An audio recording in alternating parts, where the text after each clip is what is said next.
여러분 안녕하세요. 오늘 여러분께 들려드릴 이야기는 어우야담에 실제로 기록된 충격적인 사건입니다. 며느리가 시어머니를 독살한 사건. 여러분은 이 말을 듣고 어떤 생각이 드십니까? 며느리가 어떻게 시어머니를 죽일 수 있지? 천하의 폐륜이로구나 이렇게 생각하실 수도 있습니다. 하지만 이 이야기를 끝까지 들으시면 여러분의 생각이 달라질지도 모릅니다. 3년간 며느리를 노예처럼 부리고 매일 구타하고 밥도 제대로 주지 않았던 시어머니. 심지어 임신한 며느리를 계단에서 밀어 유산시킨 시어머니. 이 며느리는 왜 시어머니를 죽일 수밖에 없었을까요?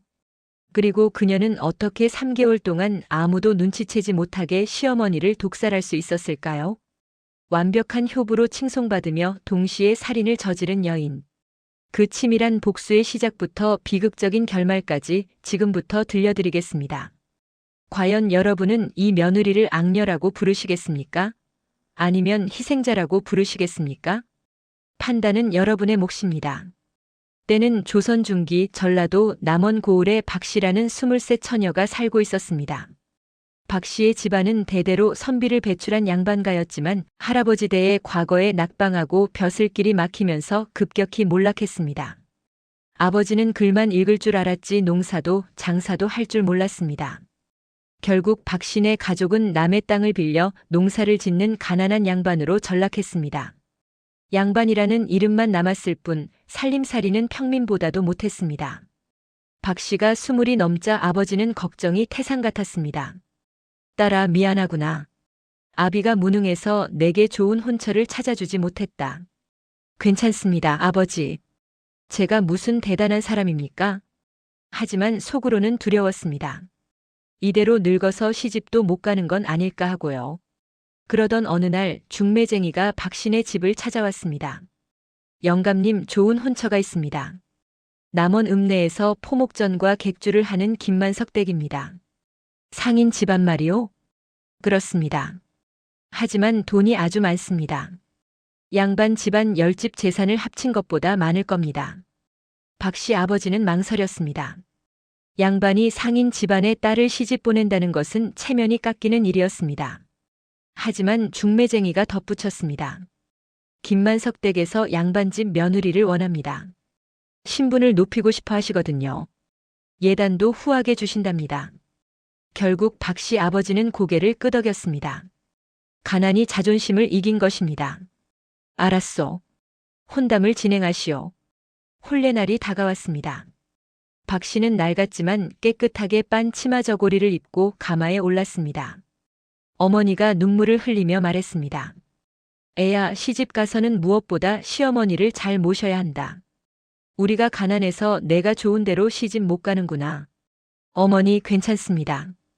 제가 잘할게요. 박씨는 밝게 웃었습니다. 하지만 가슴 한편에는 불안감이 자리 잡고 있었습니다. 김씨 집안 대문은 박씨네 집보다 10배는 컸습니다. 기와집이 당당하게 서 있었고 하인들이 분주하게 오갔습니다. 정말 부자구나. 박씨는 긴장한 채 집 안으로 들어갔습니다. 사랑채에서 신랑 김봉수를 처음 만났습니다. 26의 건장한 청년이었습니다. 얼굴은 준수하지 않았지만 인상은 나쁘지 않았습니다. 다행이다. 그래도 괜찮은 분 같아. 하지만 문제는 따로 있었습니다. 혼례를 마치고 시어머니께 첫 인사를 드리러 갔을 때였습니다. 안채 대청마루에 시어머니 정씨가 앉아 있었습니다. 50이 넘은 나이였지만 눈빛만큼은 날카로웠습니다. 박씨가 공손히 절을 올렸습니다. 시어머님 머리 숙여 인사드립니다. 부족한 며느리지만 잘 모시겠습니다. 정씨는 박씨를 위아래로 훑어보았습니다. 그 시선에 경멸이 가득했습니다. 일어나 보거라. 박씨가 일어서자 정씨가 코웃음을 쳤습니다. 양반집 딸이라더니 고작 이 모양이냐? 옷도 남루하고 살도 제대로 안 쪘구나. 죄송합니다, 어머님. 죄송하긴. 양반이라고 해서 기대했더니 거지 양반이로구나. 쯧쯧. 박씨는 얼굴이 화끈거렸습니다. 하지만 참았습니다. 첫날부터 시어머니 기분을 상하게 할 수는 없었으니까요. 어머님, 제가 부족하지만 열심히 배우겠습니다. 배우긴 뭘 배워. 양반집 딸이라고 글이나 읽었지 집안일은 하나도 못하겠구나. 정 씨가 하인을 불렀습니다. 여봐라, 이년한테 부엌일부터 가르쳐라. 내일 아침부터 밥을 짓게 할 테니. 예, 마님. 박 씨는 놀랐습니다. 보통 새 며느리는 혼례 후 사흘 정도는 쉬게 해주는 것이 관례였습니다. 하지만 시어머니는 그런 것 따위 신경 쓰지 않는 듯 했습니다. 신혼 첫날 밤 박 씨는 남편 김봉수와 단둘이 방에 있었습니다. 박 씨가 조심스럽게 물었습니다. 도련님, 어머님께서 왜 저를 그렇게 미워하시는 걸까요? 김봉수는 한숨을 쉬었습니다. 어머니는 원래 그러십니다. 양반들을 싫어하시거든요. 왜요? 우리 어머니는 천민 출신입니다. 아버지가 젊었을 때 기생집에서 일하던 분을 데려와 정실로 삼았지요. 박 씨는 놀라서 입을 다물지 못했습니다. 김봉수가 계속 말했습니다. 어머니는 돈으로 신분을 샀지만 평생 양반들한테 무시당하며 사셨습니다. 그래서 양반을 증오하십니다. 그럼 왜 저를? 아버지가 양반집 며느리를 원하셨으니까요. 집안 체면을 세우려고요. 어머니는 처음부터 반대하셨습니다. 박 씨는 가슴이 철렁 내려앉았습니다. 그럼 나는 시어머니한테 원수인 거잖아. 그날 밤 박 씨는 잠을 이루지 못했습니다. 그리고 새벽 4시 방문이 벌컥 열렸습니다. 일어나지 못해? 시어머니 정 씨가 방 안으로 들어왔습니다. 양반년이 어디서 편히 자려고 해? 당장 일어나서 부엌에 가. 박 씨는 화들짝 놀라 일어났습니다. 예. 지금 가겠습니다. 그리고 이 이불 너무 좋은 거 덮고 자는구나. 내 주제에? 정 씨가 이불을 확 잡아당겨 가져갔습니다. 앞으로 너는 얇은 이불 하나만 써. 알았지? 네. 어머님. 박 씨의 신혼 첫날 밤은 그렇게 끝났습니다. 남편 김봉수는 곁에서 아무 말도 하지 못했습니다. 어머니가 무서웠던 것입니다. 지옥 같은 시댁 생활이 시작되었습니다. 시집 온 지 한 달이 지났습니다. 박 씨의 하루는 새벽 4시에 시작되었습니다. 시어머니가 방문을 두드리며 소리를 질렀습니다. 일어났어, 안 일어났어? 박 씨는 잠이 덜 깬 눈을 비비며 부엌으로 달려갔습니다. 아침 식사 준비, 설거지, 빨래, 청소, 점심 준비, 또 설거지, 마당 쓸기, 저녁 준비, 설거지. 밤 12시가 되어서야 방으로 돌아올 수 있었습니다. 하루 20시간을 일했습니다. 잠은 4시간. 박 씨의 손은 거칠어지고 갈라졌습니다. 얼굴은 야위어 갔습니다. 그나마 밥이라도 제대로 먹을 수 있다면 견딜 수 있었을 것입니다. 하지만 시어머니는 박 씨에게 제대로 밥을 주지 않았습니다. 며느리 주제에 쌀밥을 먹겠다고. 보리밥이나 먹어라. 박 씨의 밥그릇에는 보리밥에 물만 가득했습니다. 반찬은 김치 한 조각뿐이었습니다. 반면 시댁 식구들은 흰 쌀밥에 고기 반찬, 생선찜까지 먹었습니다. 박 씨는 배가 고파서 잠을 이루지 못했습니다. 하지만 참았습니다. 조금만 참자. 시어머니 마음이 풀리면 나아지겠지. 하지만 상황은 나아지지 않았습니다. 오히려 더 나빠졌습니다. 어느 날 박 씨가 밥을 짓다가 실수로 밥을 태웠습니다. 불 조절을 잘못한 것입니다. 시어머니가 부엌으로 달려왔습니다. 이게 뭐야? 밥을 태워? 죄송합니다, 어머님. 제가 실수로 용서가 돼? 짝. 시어머니의 손바닥이 박 씨의 뺨을 후려쳤습니다. 박 씨는 비틀거리며 옆으로 쓰러졌습니다. 양반집 딸이라면서 밥도 제대로 못해? 글이나 읽었지 쓸모없는 것. 시어머니가 박 씨의 머리채를 잡아 일으켰습니다. 이 밥을 다 먹어. 어머님 이건 닥쳐. 내가 태웠으니 내가 먹어. 시어머니는 탄 밥을 그릇에 퍼서 박 씨 앞에 내밀었습니다. 박 씨는 눈물을 흘리며 탄 밥을 먹었습니다. 쓰고 떫은 맛이 입안 가득 퍼졌습니다. 목구멍이 아팠지만 삼켰습니다. 다 먹을 때까지 거기 서 있어. 박 씨는 서서 탄밥 한 그릇을 다 먹었습니다. 그날 밤 박 씨는 배탈이 나서 화장실을 10번도 넘게 다녀왔습니다. 며칠 후 박 씨가 빨래를 하고 있었습니다. 시어머니가 마당으로 나와 빨래를 살펴보았습니다. 이게 뭐야? 여기 얼룩이 남았잖아. 시어머니가 빨래를 집어 던졌습니다. 다시 빨아. 예, 어머님. 박 씨가 다시 빨래를 하려는데 시어머니가 발로 박 씨의 등을 찼습니다. 박 씨는 앞으로 고꾸라졌습니다. 빨랫물이 온몸에 튀었습니다. 제대로 하지도 못하면서 대답은 빨라. 양반년들이 다 그래. 입만 살아있지. 박 씨는 바닥에 엎드린 채 눈물을 흘렸습니다. 시아버지와 시동생, 시누이는 이런 광경을 보고도 아무 말이 없었습니다. 어느 날 박 씨가 용기를 내어 시아버지께 말씀드렸습니다. 아버님, 어머님께서 저를 너무 심하게 대하십니다. 시아버지는 담뱃대만 빨며 대답했습니다. 며느리가 시어머니한테 혼나는 건 당연한 일이다. 내가 잘못해서 그런 게 아니겠느냐? 하지만 아버님, 그만해라. 여자끼리 일에 내가 끼어들 수 없다. 박 씨는 할 말을 잃었습니다. 남편에게도 하소연했습니다. 도련님, 어머님께서 저를 매일 때리십니다. 밥도 제대로 안 주시고. 김봉수는 난처한 표정을 지었습니다. 당신이 조금만 잘하면 어머니도 풀리실 거요. 제가 뭘 잘못했다고. 어머니 말씀 잘 들어. 내가 뭘 어째? 어머니가 무서우니까. 남편마저 자신을 외면했습니다. 박 씨는 완전히 고립되었습니다. 어느 날 박 씨가 몸이 너무 아파서 일을 쉬고 싶다고 말했습니다. 어머님, 오늘은 몸이 너무 아파서. 아파? 어디가 아픈데? 머리도 아프고 온몸이 쑤셔서. 시어머니가 박 씨의 이마를 만져보았습니다. 열이 있었습니다. 열이 좀 있네. 그래서? 오늘은 좀 쉬면. 쉬어? 내가? 시어머니가 방으로 들어가더니 몽둥이를 들고 나왔습니다.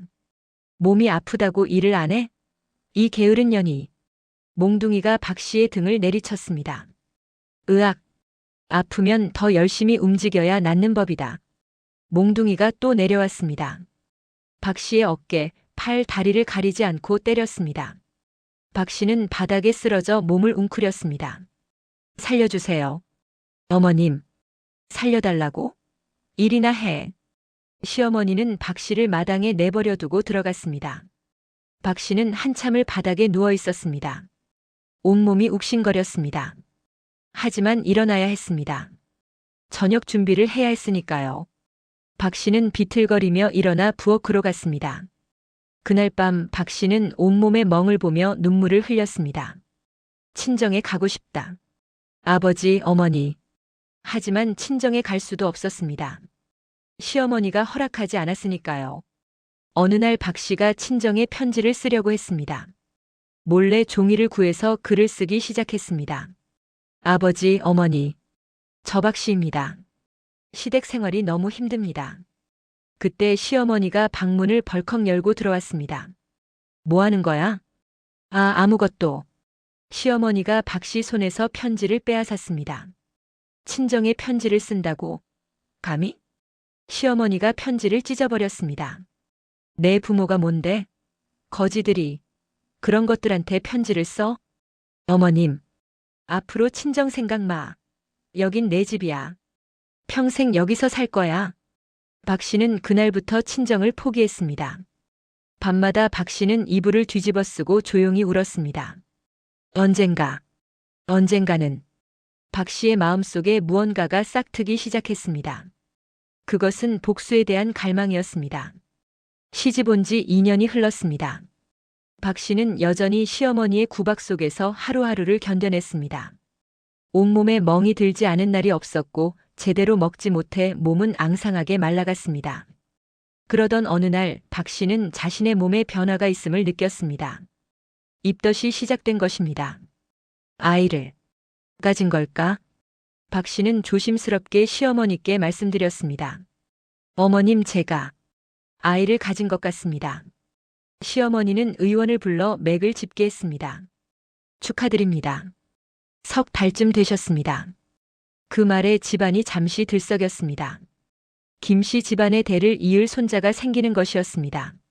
시아버지가 기뻐했습니다. 잘했다, 며느리. 아들을 낳아라. 시동생과 시누이도 축하한다는 말을 건넸습니다. 박 씨는 가슴이 두근거렸습니다. 이제는 좀 나아지겠지. 아이를 가졌으니 어머님도 저를 좀 잘 대해주시겠지. 하지만 그것은 착각이었습니다. 다음 날부터도 시어머니의 태도는 변하지 않았습니다. 임신했다고 해서 일을 안 할 수는 없지. 계속해. 하지만 어머님 의원께서 무리하지 말라고. 의원이 뭘 안다고. 나도 임신하고도 밭일 다 했다. 내가 뭐 대단한 몸이라고.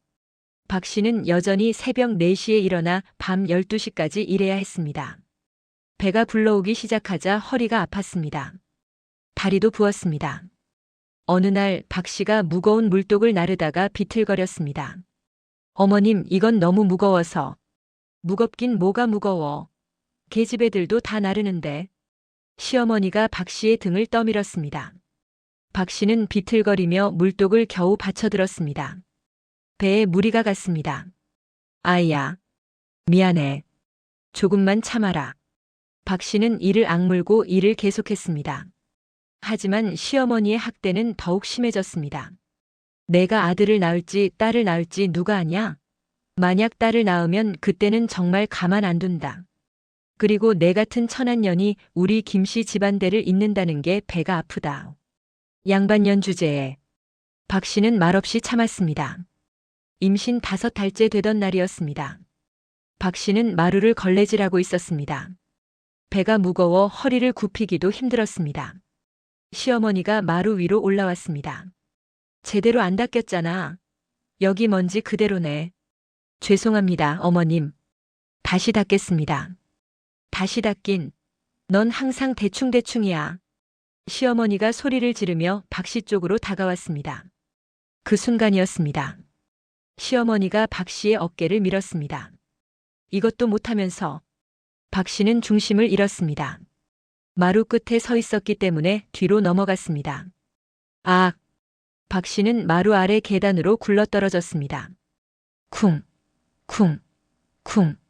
돌계단을 구르며 박 씨의 배가 바닥에 부딪혔습니다. 박 씨는 계단 아래 바닥에 쓰러졌습니다. 배를 감싸쥐었습니다.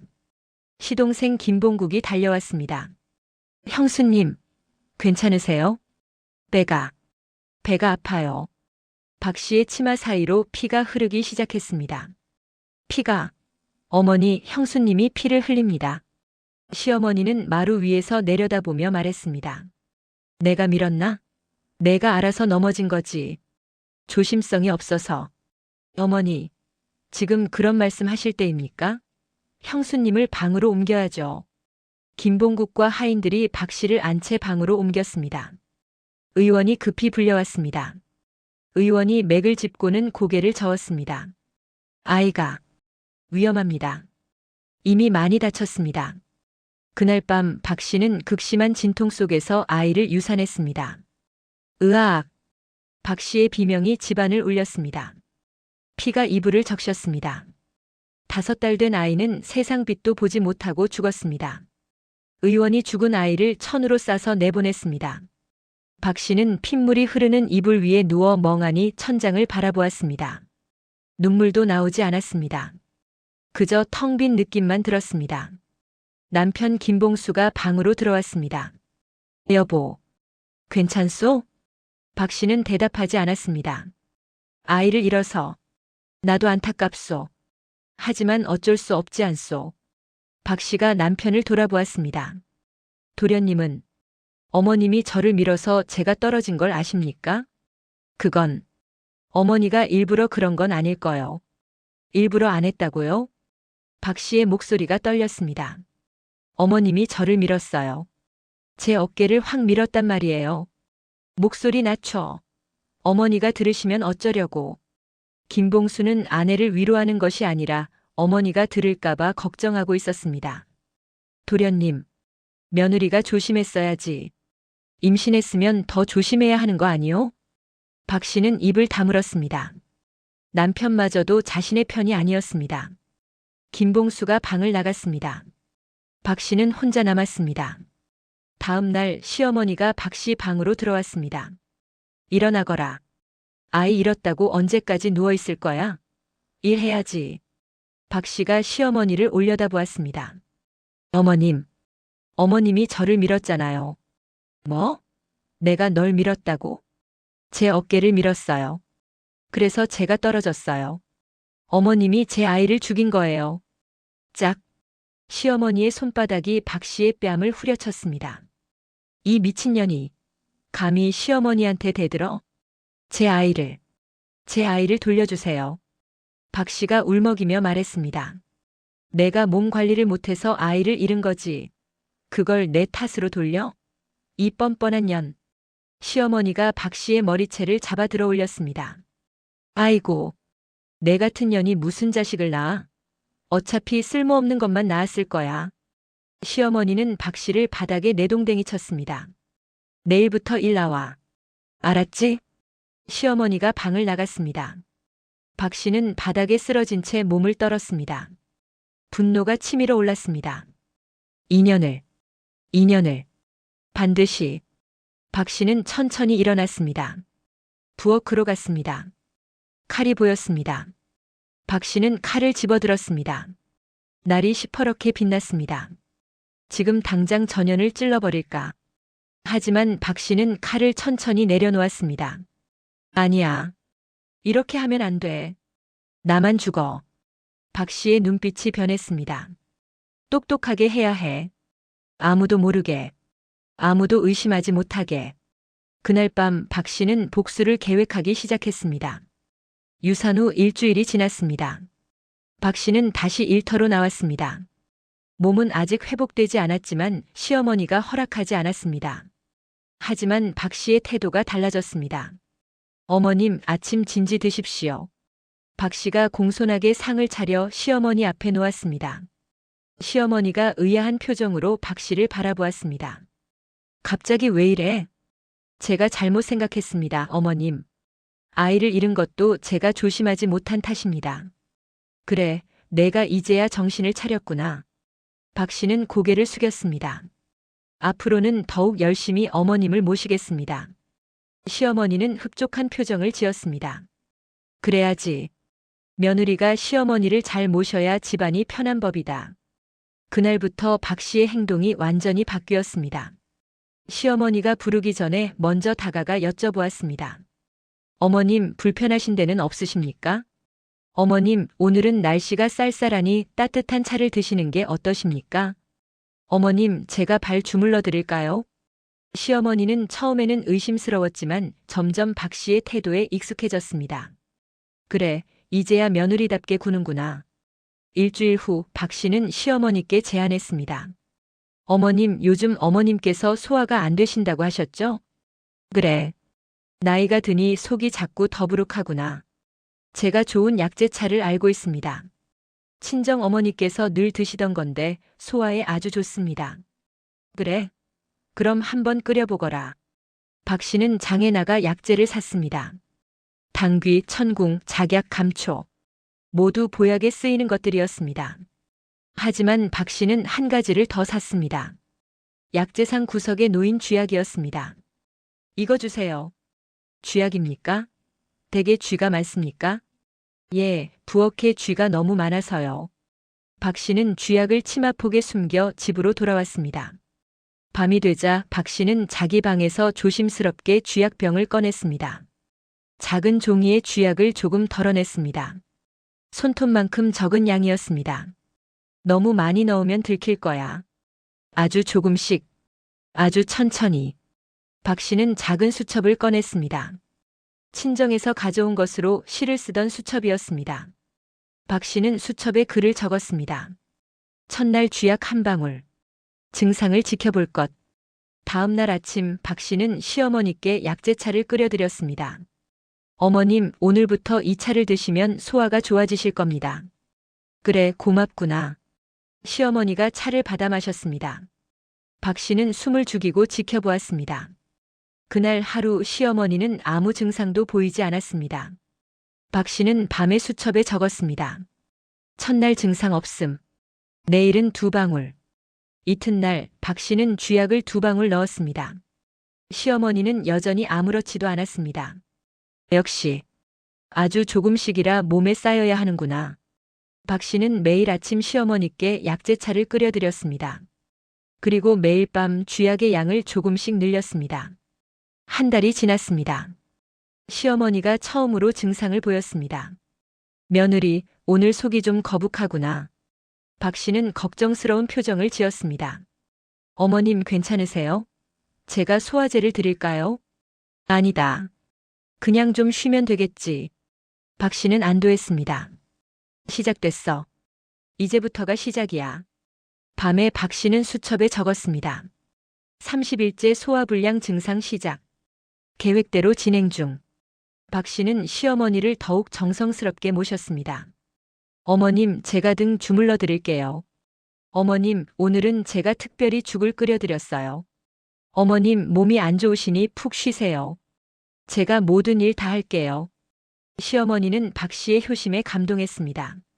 며느리야, 내가 이렇게 잘해주니 고맙구나. 내가 너한테 좀 심했지? 아닙니다, 어머님. 다 제가 부족해서 그랬습니다. 박 씨는 겉으로는 웃었지만 속으로는 차가운 목소리로 중얼거렸습니다. 심했다고? 그걸로 끝날 것 같아? 내 아이를 죽인 죄값을 치러야지. 집안 사람들도 박 씨의 변화를 칭찬했습니다. 시아버지가 말했습니다. 며느리가 드디어 정신을 차렸구나. 시어머니를 잘 모시는 것 보니 기특하다. 시동생 김봉국도 고개를 끄덕였습니다. 형수님이 많이 달라지셨네요. 시누이도 한마디 거들었습니다. 올케가 이제야 시댁 사람이 됐어요. 남편 김봉수는 박 씨에게 말했습니다. 여보, 당신이 이렇게 잘해주니 어머니도 기뻐하시는구려. 앞으로도 계속 잘해드리시오. 박 씨는 고개를 숙이며 대답했습니다. 예, 도련님. 그리하겠습니다. 하지만 밤이 되면 박 씨는 수첩을 펼쳐 기록을 이어갔습니다. 45일째 어지럼증 시작. 식욕 감퇴. 양을 조금 더 늘릴 것. 52일째 두통 호소. 기력 약해짐. 순조롭게 진행 중. 60일째 손발 저림 증상. 계속 관찰. 2달이 지나자 시어머니의 건강이 눈에 띄게 나빠졌습니다. 며느리야. 요즘 몸이 영 안 좋구나. 어머님, 제가 의원을 모셔올까요? 그래야겠다. 속도 계속 안 좋고 기운도 없고. 의원이 왔습니다. 맥을 짚어보고는 고개를 갸우뚱했습니다. 나이가 드시니 기력이 쇠하신 것 같습니다. 보약을 지어드리겠습니다. 알겠습니다. 감사합니다, 의원님. 박 씨는 의원이 준 보약을 정성껏 다렸습니다. 하지만 그 보약에도 박 씨는 쥐약을 몇 방울 떨어뜨렸습니다. 보약을 먹어도 나아지지 않을 거야. 오히려 더 빨리 진행될 거야. 시어머니는 보약을 먹었지만 나아지지 않았습니다. 오히려 더 악화되었습니다. 이상하다. 보약을 먹는데 왜 더 안 좋아지지? 시어머니가 중얼거렸습니다. 박 씨는 걱정스러운 표정으로 시어머니 곁을 지켰습니다. 어머님 괜찮으세요? 하지만 그 눈빛 깊은 곳에는 차가운 빛이 서려 있었습니다. 3달이 지났습니다. 시어머니 정 씨의 얼굴은 누렇게 뜨고 살은 빠져 뼈만 앙상하게 남았습니다. 며느리야. 물 좀. 예, 어머님. 지금 가져다 드릴게요. 박 씨는 정성스럽게 물을 떠와 시어머니 입에 대주었습니다. 시어머니는 물을 몇 모금 마시고는 다시 누웠습니다.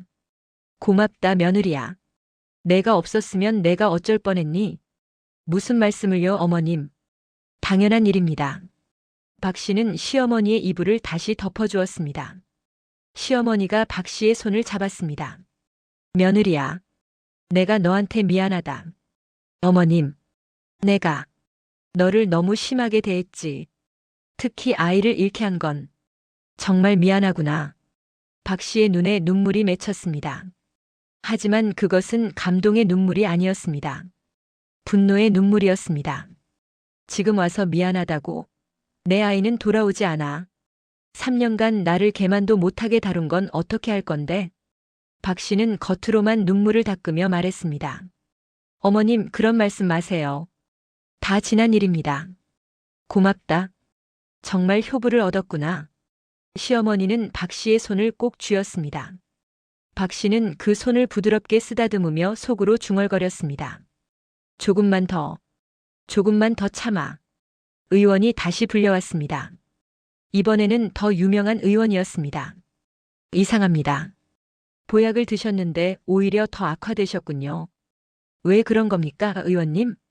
시아버지가 다급하게 물었습니다. 혹시 무슨 독을 드신 건 아닙니까? 그 말에 방안이 술렁거렸습니다. 박 씨는 놀란 표정을 지었습니다. 독이라니요? 그럴 리가 없습니다. 의원이 고개를 저었습니다. 아니, 독이라기보다는 몸에 안 맞는 음식이나 약재를 드셨을 수도 있습니다. 증상이 독과 비슷해서요. 시동생 김봉국이 박 씨를 날카롭게 바라보았습니다. 형수님, 어머니께 무엇을 드렸습니까? 약재차와 죽 그리고 의원님께서 지어주신 보약뿐입니다. 약재차? 무슨 약재입니까? 당귀, 천궁, 작약, 감초. 모두 보약 재료입니다. 의원이 고개를 끄덕였습니다. 그 약재들은 문제 없습니다. 다만, 혹시 다른 것은 없습니까? 박 씨는 단호하게 고개를 저었습니다. 없습니다. 제가 어머님을 해치려 하겠습니까? 김봉국은 여전히 의심스러운 눈으로 박 씨를 바라보았지만 증거가 없었습니다. 의원은 다른 약을 처방했습니다. 일단 해독제 성분이 있는 약을 드려보겠습니다. 하지만 박 씨는 그 약에도 쥐약을 몇 방울 떨어뜨렸습니다. 시어머니는 계속 악화되었습니다. 넷째 달이 되자 시어머니는 거의 움직이지 못했습니다. 배가 아파. 시어머니는 밤마다 복통으로 신음했습니다. 박 씨는 밤을 새워 시어머니를 간호했습니다. 어머님, 제가 여기 있어요. 걱정 마세요. 박 씨는 시어머니의 이마에 찬물 수건을 올려주고 배를 쓸어주었습니다. 집안 사람들은 박 씨의 헌신에 감동했습니다. 저 며느리 정말 대단하구나. 밤새 간호하다니. 효부가 따로 없어. 하지만 김봉국만은 달랐습니다. 그는 뭔가 이상함을 느꼈습니다. 어머니는 계속 악화되는데 형수님은 왜 저렇게 태어날까? 어느 날 밤 김봉국은 박 씨의 방을 몰래 뒤지기로 했습니다. 박 씨가 시어머니를 간호하러 간 사이 김봉국은 박 씨의 방으로 들어갔습니다. 옷장을 뒤지고 이불 밑을 뒤졌습니다. 그때 작은 나무 상자가 손에 잡혔습니다. 상자를 열자 작은 병이 하나 들어 있었습니다. 병을 꺼내 냄새를 맡았습니다. 이건 쥐약? 김봉국의 얼굴이 굳어졌습니다. 형수님이 왜 쥐약을 방에 숨겨두지? 그는 더 뒤졌습니다. 그리고 작은 수첩을 발견했습니다. 수첩을 펼치자 날짜별로 기록이 적혀 있었습니다. 첫날 쥐약 한 방울. 증상 없음. 30일째 소화불량 증상 시작. 60일째 손발 저림 증상. 90일째 복통 심해짐. 계획대로. 김봉국은 손이 떨렸습니다. 이게 무슨... 그때 뒤에서 목소리가 들렸습니다. 뭐 하시는 겁니까? 김봉국이 깜짝 놀라 돌아보았습니다. 박 씨가 방문 앞에 서 있었습니다. 형수님, 제 방을 왜 뒤지십니까? 박 씨의 목소리는 차갑게 가라앉아 있었습니다. 김봉국은 수첩을 들어보였습니다. 이게 뭡니까, 형수님? 박 씨의 얼굴이 순간 굳었지만 곧 평온한 표정으로 돌아왔습니다. 제 일기입니다. 일기? 이게 일기라고요? 네. 어머님 증상을 기록한 겁니다. 의원님께 정확히 말씀드리려고요. 그럼 이 쥐약은요? 박 씨는 태연하게 대답했습니다. 부엌에 쥐가 많아서 샀습니다. 왜 제 방을 뒤지셨죠? 형수님, 설마 어머니를... 제가 어머님을 어쨌다는 겁니까? 박 씨가 한 걸음 다가왔습니다. 증거라도 있습니까? 제가 어머님께 쥐약을 탔다는 증거가. 김봉국은 할 말이 없었습니다. 수첩의 내용이 의심스럽긴 했지만 직접적인 증거는 아니었습니다. 저는 그냥 의심만으로 사람을 함부로 몰아세우시면 안 됩니다. 저는 밤낮으로 어머님을 간호하고 있어요. 그런데 시동생님은 저를 의심하시는군요. 박 씨의 눈빛이 차가웠습니다. 김봉국은 한 발 물러섰습니다. 죄송합니다, 형수님. 제가 잘못 생각했습니다. 나가주세요. 어머님께 가봐야 합니다. 김봉국은 방을 나왔습니다. 하지만 마음 한편에는 여전히 의심이 남아 있었습니다. 분명 뭔가 있어. 하지만 증거가 없어. 박 씨는 문을 닫고 수첩을 다시 집어들었습니다. 들킬 뻔했네. 이제 더 조심해야겠어. 박 씨는 수첩을 불에 태워버렸습니다. 그리고 쥐약병도 부엌 구석에 숨겼습니다. 증거를 없애야 해. 아무도 모르게. 그날 밤 박 씨는 시어머니 방으로 갔습니다. 시어머니는 힘없이 누워 있었습니다. 어머님, 약 드실 시간입니다. 박 씨는 마지막으로 쥐약을 탄 약을 시어머니 입에 넣어 주었습니다. 이제 곧 끝날 거야. 닷새가 더 지났습니다. 시어머니 정씨는 이제 거의 말도 하지 못했습니다. 숨소리만 가늘게 들릴 뿐이었습니다. 온 집안이 긴장했습니다. 어머니께서 위독하십니다.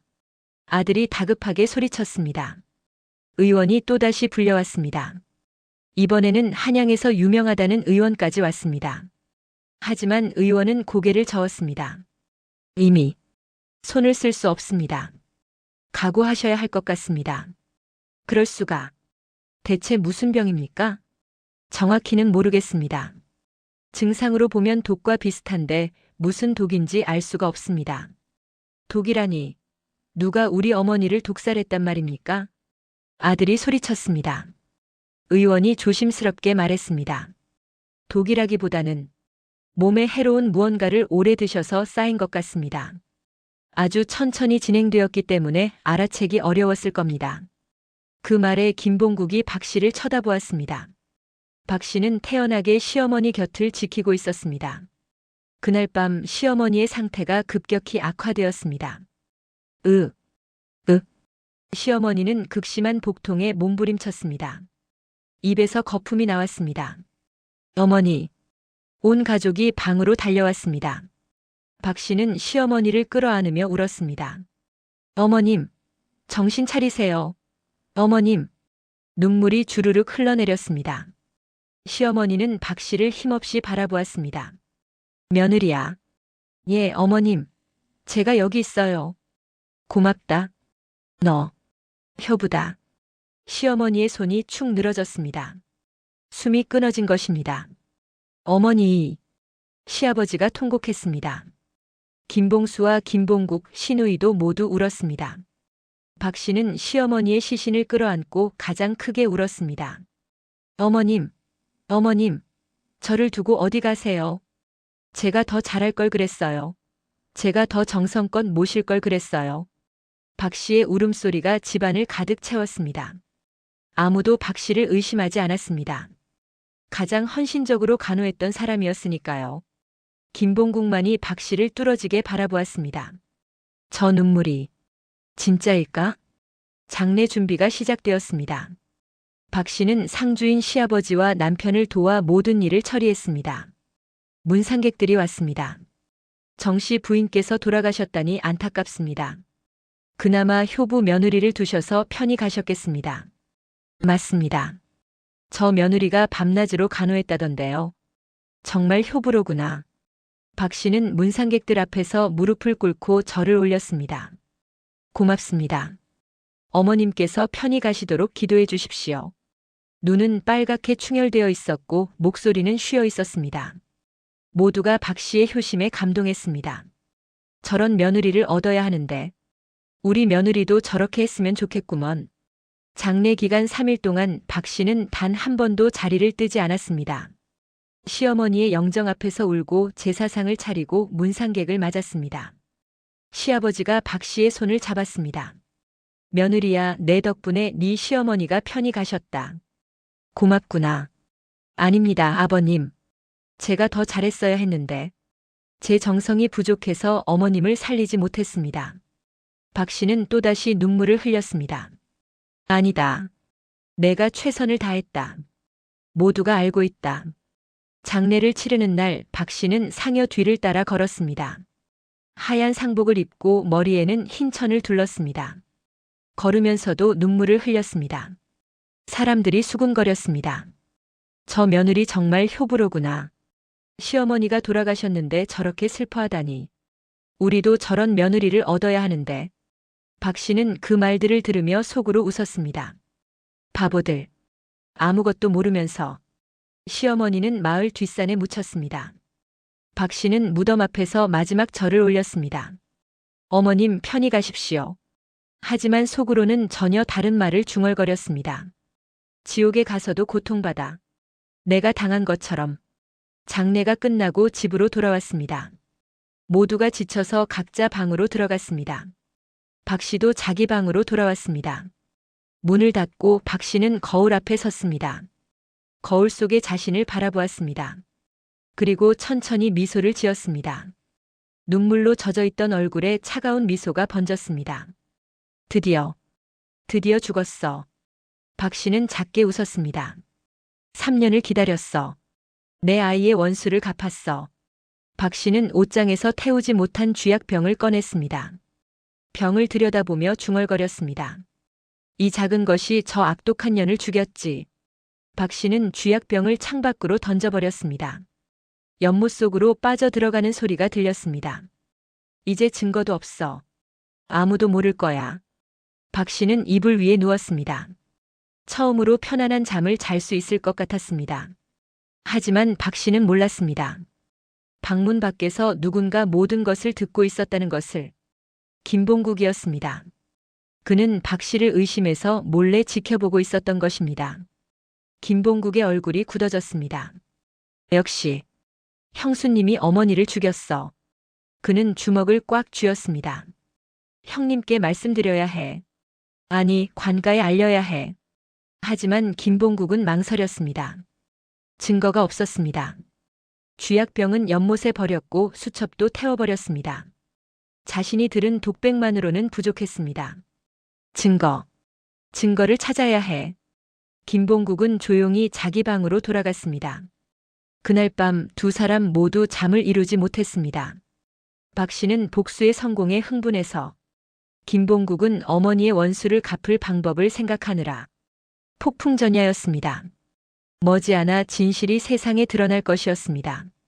장례를 치른 지 일주일이 지났습니다.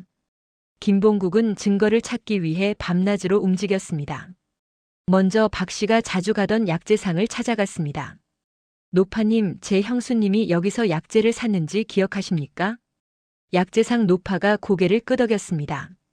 그럼 기억하지. 효부시라고 소문난 분 아니냐? 시어머니께 약재차 끓여드린다고 자주 오셨지. 무슨 약재를 사셨습니까? 당귀, 천궁, 작약. 다 보약 재료들이었어. 그런데 노파가 잠시 생각에 잠겼습니다. 그런데 한 번은 이상한 걸 물어보셨어. 뭘 물어보셨습니까? 쥐약이 사람한테도 독이 되냐고. 그래서 내가 당연하지, 사람이 먹으면 죽는다고 했지. 김봉국의 눈빛이 날카로워졌습니다. 쥐약도 사셨습니까? 그래. 집에 쥐가 많다면서 사가셨어. 근데 왜? 아무것도 아닙니다. 감사합니다. 김봉국은 다음으로 시어머니를 진료했던 의원들을 찾아갔습니다. 의원님, 저희 어머니 증상이 정말 독 때문이었습니까? 한양에서 온 의원이 고개를 끄덕였습니다. 확실합니다. 비소 중독 증상과 매우 유사했습니다. 쥐약에 들어가는 성분이죠. 그럼 누군가 어머니를 독살한 겁니까? 아주 소량을 오랜 기간 먹였을 겁니다. 그래서 초기에는 알아채기 어려웠던 거죠. 증거를 찾을 방법은 없습니까? 의원이 고개를 저었습니다. 이미 장례를 치르셨으니 시신을 부검하지 않는 이상 확실한 증거를 찾기는 어렵습니다. 김봉국은 주먹을 꽉 쥐었습니다. 증거가 필요해.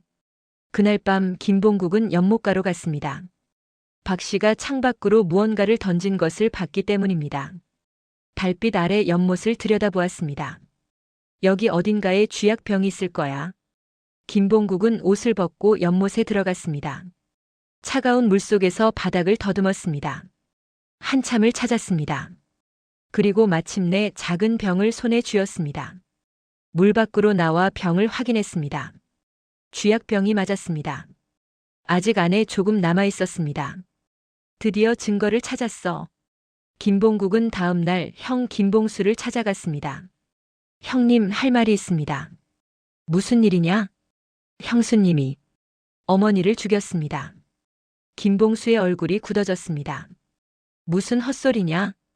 헛소리가 아닙니다. 증거가 있습니다. 김봉국은 쥐약병을 꺼내 보였습니다. 이게 뭐냐? 형수님이 연못에 버린 쥐약입니다. 이걸로 어머니를 독살했습니다. 쥐약? 그건 집에 쥐를 잡으려고 산 거잖아. 아닙니다, 형님. 제가 약재상에 가서 확인했습니다. 형수님이 쥐약이 사람에게도 독이 되냐고 물어봤답니다. 김봉수는 말이 없었습니다. 김봉국이 계속 말했습니다. 그리고 형수님이 어머니 돌아가신 날 밤 혼자 방에서 웃으며 말하는 걸 들었습니다. 드디어 죽었다. 3년을 기다렸다고요. 그건 내가 잘못 들었을 거다. 형님, 왜 형수님을 믿으려고만 하십니까? 어머니께서 돌아가셨단 말입니다. 김봉수는 고개를 떨구었습니다. 사실 그도 의심하고 있었습니다. 아내가 너무 갑자기 변했고 어머니는 이상하게 돌아가셨습니다. 아버지께 말씀드려야겠구나. 두 형제는 시아버지를 찾아갔습니다. 김봉국이 모든 것을 설명했습니다. 시아버지의 얼굴이 점점 굳어졌습니다. 그래서 내 생각은 며느리가 어머니를 독살했다는 거냐? 예, 아버님. 하지만 며느리가 그럴 이유가 없잖느냐. 그렇게 효성스럽게 간호했는데. 아버님, 그게 다 연기였습니다. 어머니께서 형수님을 얼마나 괴롭히셨는지 아십니까? 알고 있다. 시아버지도 며느리를 괴롭히는 아내를 알고 있었습니다. 하지만 아내가 무서워서 말리지 못했던 것입니다. 특히 형수님이 아이를 잃은 건 어머니 때문이었습니다. 어머니께서 형수님을 밀어서 계단에서 떨어뜨리셨지 않습니까? 시아버지는 한숨을 쉬었습니다. 그래. 그건 어머니가 잘못하신 거다. 그래서 형수님이 복수한 겁니다. 시아버지는 한참을 침묵했습니다. 그리고 천천히 입을 열었습니다. 며느리를 불러라. 박 씨가 불려왔습니다. 저를 부르셨습니까, 아버님? 시아버지가 차가운 눈으로 박 씨를 바라보았습니다. 며느리, 내가 어머니를 죽였느냐? 박 씨의 얼굴이 순간 굳었습니다. 무슨 말씀이십니까, 아버님? 김봉국이 쥐약병을 내밀었습니다. 형수님, 이게 뭡니까? 쥐약이잖아요. 형수님이 연못에 버린 겁니다. 제가 찾았습니다. 박 씨는 당황했지만 애써 침착함을 유지했습니다. 제가 연못에 버렸다는 증거가 있습니까? 제가 직접 봤습니다. 보셨다고요? 밤에 어두운데 뭘 봤다는 겁니까? 박 씨가 맞받아쳤습니다. 김봉수가 끼어들었습니다. 여보, 솔직히 말해보시오. 정말 어머니를, 도련님까지 저를 의심하십니까? 박 씨의 눈에 눈물이 맺혔습니다. 저는 어머님을 그렇게 정성껏 모셨어요. 밤낮으로 간호하고 약다리고 곁을 지켰잖아요. 그런데 이제 와서 제가 죽였다고요? 하지만 증거가 뭡니까? 쥐약 하나요? 그건 정말 쥐 잡으려고 산 거예요. 박 씨가 소리쳤습니다. 시아버지가 입을 열었습니다. 며느리, 약재상 노파가 말하더구나. 내가 쥐약이 사람한테도 독이 되냐고 물어봤다고. 박 씨의 얼굴이 하얗게 질렸습니다. 그건 그냥 궁금해서. 그리고 의원이 말했다. 어머니 증상이 쥐약 중독과 똑같다고. 며느리, 마지막으로 묻겠다. 내가 어머니를 죽였느냐? 박 씨는 입술을 깨물었습니다. 한참의 침묵이 흘렀습니다. 그리고 박 씨가 천천히 고개를 들었습니다. 그래요. 제가 죽였어요. 방 안이 술렁거렸습니다. 김봉수가 비명처럼 외쳤습니다. 여보. 박 씨가 차갑게 웃었습니다. 제가 죽였어요. 3년 동안 계획했어요. 그리고 성공했죠. 박 씨의 고백에 집안이 발칵 뒤집혔습니다. 이 미친년이. 시아버지가 소리쳤습니다. 김봉수는 멍하니 아내를 바라보았습니다. 여보. 어떻게 그럴 수가. 박 씨가 남편을 똑바로 쳐다보았습니다. 어떻게요? 도련님, 제가 3년 동안 뭘 당했는지 아세요? 그래도 시어머니를 죽이다니. 시어머니? 그 사람이 저한테 시어머니였나요? 박 씨의 목소리가 높아졌습니다. 매일 때리고 굶기고 노예처럼 부렸어요. 임신했는데도 무거운 짐을 나르게 하고 급기야 저를 밀어서 제 아이를 죽였어요. 하지만 뭐요? 제가 참아야 했다고요? 며느리니까 당연히 맞아야 한다고요? 박 씨가 울부짖었습니다. 제 아이가 죽었어요. 뱃속에서 피를 흘리며 죽었단 말이에요. 그런데 그 사람은 뭐라고 했는지 아세요? 몸 관리도 못하는 년이라고 했어요. 김봉국이 말했습니다. 그래도 살인은 안 되는 겁니다, 형수님. 박 씨가 김봉국을 노려보았습니다. 안 되는 거? 그럼 뭐가 되는 겁니까? 그냥 맞고 죽으라는 겁니까? 법이 있지 않습니까? 법? 이 세상 법이 저 같은 며느리를 보호해줬나요? 박 씨가 비웃었습니다. 시어머니가 며느리를 때려 죽여도 벌을 안 받는 세상이에요. 하지만 며느리가 시어머니한테 대들기만 해도 불효라고 하죠. 이게 법입니까? 시아버지가 하인을 불렀습니다. 2년을 가둬라. 그리고 즉시 관가에 알려라. 예, 나으리. 하인들이 박 씨를 붙잡았습니다. 박 씨는 저항하지 않았습니다. 담담하게 끌려갔습니다. 골방에 갇히기 전 박 씨가 마지막으로 남편을 돌아보았습니다. 도련님, 저는 후회 안 해요. 그 사람은 죽어 마땅했어요. 김봉수는 대답하지 못했습니다. 다음 날 한성부 관리들이 왔습니다. 박 씨는 포승줄에 묶여 끌려갔습니다. 마을 사람들이 몰려와 구경했습니다. 저 여자가 시어머니를 독살했다더라. 세상에. 그렇게 효부인 줄 알았는데 여자가 시어머니를 죽이다니 천하의 패륜이야. 박 씨는 그들의 수군거림을 들으며 한성부로 끌려갔습니다. 신문이 시작되었습니다. 내 2년 시어머니를 독살했다는 것이 사실이냐? 사실입니다. 박 씨는 담담하게 대답했습니다. 뉘우치느냐? 아니요. 관리가 놀랐습니다. 뭐라고? 뉘우치지 않는다고? 네. 저는 후회하지 않습니다. 이 뻔뻔한 년. 시어머니를 죽이고도 뉘우치지 않다니. 관리가 소리쳤습니다. 곤장 30대를 쳐라. 박 씨는 바닥에 엎드려 곤장을 맞았습니다. 퍽, 퍽, 퍽. 등에 매가 떨어질 때마다 살이 찢어졌습니다. 하지만 박 씨는 비명을 지르지 않았습니다. 이를 악물고 참았습니다. 곤장을 다 맞은 후 관리가 다시 물었습니다. 이제 뉘우치느냐? 박 씨가 피를 토하며 대답했습니다. 뉘우치지 않습니다. 2년이 끝까지. 하지만 다른 관리가 말했습니다. 대감 잠깐만요. 2년이 왜 시어머니를 죽였는지 들어봐야 하지 않겠습니까? 그게 중요한가? 법을 집행하려면 동기도 알아야 합니다. 관리가 박 씨에게 물었습니다. 내 2년 왜 시어머니를 죽였느냐? 박 씨가 천천히 고개를 들었습니다. 3년 동안 저는 사람이 아니었습니다. 박 씨는 자신이 당한 모든 것을 이야기했습니다. 매일 새벽 4시부터 밤 12시까지 일한 것, 제대로 밥을 먹지 못한 것, 매일 맞은 것, 그리고 임신했을 때 시어머니에게 밀려 떨어진 것, 아이를 잃은 것, 제 아이가 제 뱃속에서 죽었습니다. 5달 된 아이가 세상도 보지 못하고. 박 씨의 목소리가 떨렸습니다. 그런데 그 사람은 제 탓이라고 했어요. 몸 관리를 못한 제 탓이라고요. 관리들도 얼굴이 굳어졌습니다. 그래서 복수하기로 했습니다. 천천히 아무도 모르게 그 사람을 죽이기로요. 한 관리가 중얼거렸습니다. 시어머니가 너무 심했군. 하지만 주심 관리가 고개를 저었습니다. 사정이야 어찌됐든 시어머니를 죽인 것은 용서할 수 없는 대죄다. 하지만 대감 2년도 피해자 아닙니까?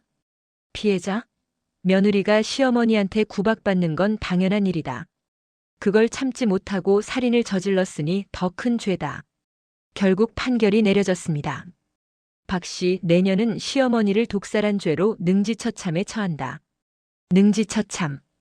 온몸을 칼로 베어 죽이는 극형이었습니다. 박 씨는 죽음을 선고받았지만 표정이 변하지 않았습니다. 한 달 후 형이 집행되는 날이 왔습니다. 저자거리에 사람들이 구름처럼 모였습니다. 시어머니를 죽인 년을 보러 왔어. 어떻게 생겼는지 보자. 박 씨는 수레에 실려 형장으로 왔습니다. 온몸에 상처투성이었고 머리는 산발이었습니다. 하지만 눈빛만은 여전히 또렷했습니다. 형장 기둥에 묶였습니다. 집행관이 칼을 들었습니다. 박 씨가 마지막으로 외쳤습니다. 여러분, 잘 들으세요. 사람들이 술렁거렸습니다.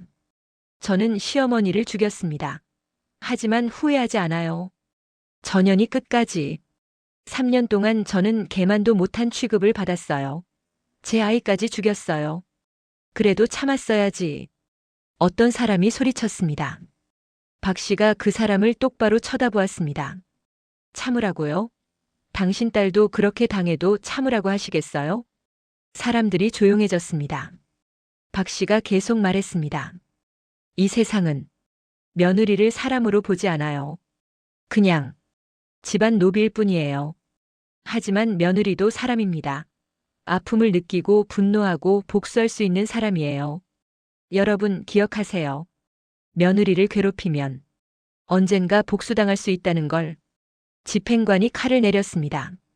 박 씨의 몸에서 피가 흘렀습니다. 하지만 박 씨는 끝까지 비명을 지르지 않았습니다. 그렇게 박 씨는 죽었습니다. 시신은 사흘 동안 저자거리에 효시되었습니다. 사람들은 박 씨를 보며 말했습니다. 저런 악녀는 당연히 죽어야지. 시어머니를 죽이다니 천벌을 받은 거야. 하지만 어떤 며느리들은 조용히 눈물을 흘렸습니다. 저 사람도 우리와 같았구나. 박 씨 사건 이후 소문이 퍼졌습니다. 김 씨 집안이 며느리를 어떻게 대했는지 사람들은 수군거렸습니다. 김 씨 집안이 며느리를 너무 괴롭혔다더라. 그래도 죽이면 안 되지. 하지만 아이까지 잃게 했다잖아. 김 씨 집안은 완전히 몰락했습니다. 장사는 망했고 사람들은 그 집안을 피했습니다. 저 집 며느리가 되면 죽는다더라. 김봉수는 평생 죄책감에 시달렸습니다. 내가 아내를 지켜줬어야 했는데 10년이 흘렀습니다. 어느 마을에서 또다시 며느리가 시어머니를 독살하는 사건이 일어났습니다. 사람들이 말했습니다. 박 씨 사건 이후로 며느리들이 달라졌어. 시어머니들이 조심해야 할 거야. 하지만 또 다른 사람은 말했습니다. 아니야. 여자가 시어머니를 죽이다니 세상이 망해가는 거야. 더 엄하게 다스려야 해. 박 씨의 복수는 성공했습니다. 하지만 세상은 크게 변하지 않았습니다. 여전히 며느리들은 고통받았고 시어머니들은 권력을 휘둘렀습니다. 다만 한 가지 변한 것이 있다면 이제 시어머니들도 두려워하기 시작했다는 것. 며느리의 복수를